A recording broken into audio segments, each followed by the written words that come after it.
Hello, this is Rabbi Michael Weiner with Rabbi's Reflections for Wednesday, December 10th, 2025. Psalm 40, verses 16 through 18, Part 13. Let those who say to me, "Aha, aha," be appalled over their own shame. Let all those who seek you rejoice and be glad in you. Let those who love your salvation continually say, "Adonai be magnified." But I am poor and needy, yet my Lord is mindful of me. You are my help and my deliverer. My God, O my God, do not delay. Today we conclude our devotional series on Psalm 40. These last 3 verses provide an excellent summary to the previous 15, with the recurring themes of God's victory and His, who are our, enemies' defeat. The salvation of God is mentioned with love and favor in verse 17. The salvation of God is a person. This person was prophesied throughout Scripture by every Hebrew prophet. Many, but not all rabbis, missed the day of their visitation, but that doesn't mean we must follow them blindly.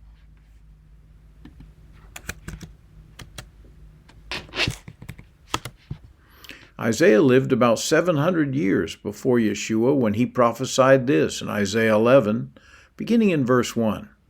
Then a shoot will come forth out of the stem of Jesse, and a branch will bear fruit out of its roots.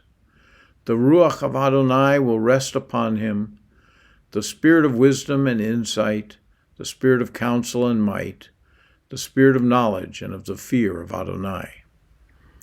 That certainly sounds like a person to me.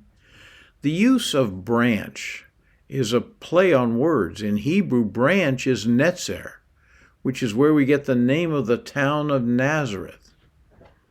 And what about Jeremiah and Ezekiel? Jeremiah 23:5, "Behold, days are coming."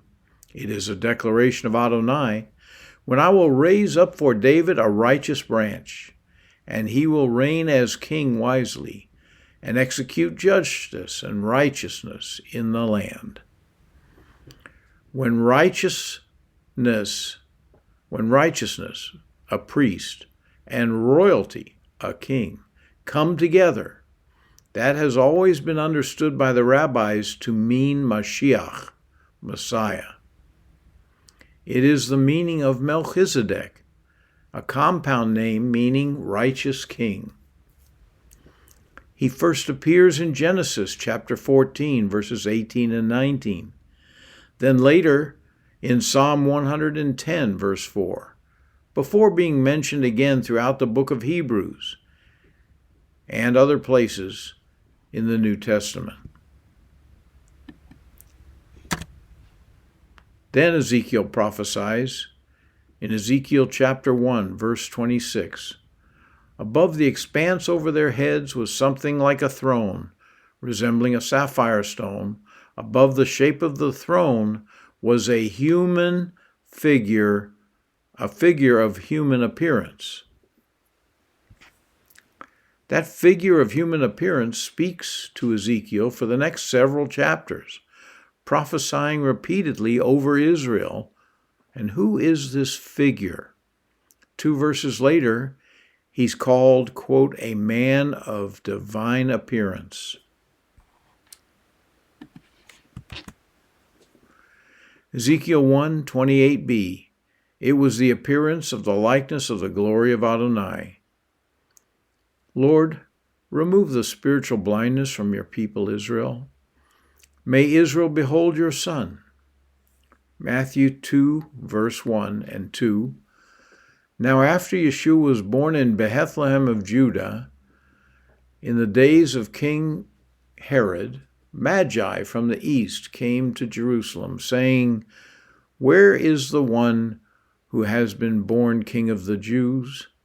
For we saw his star in the east and have come to worship him." Shalom, shalom.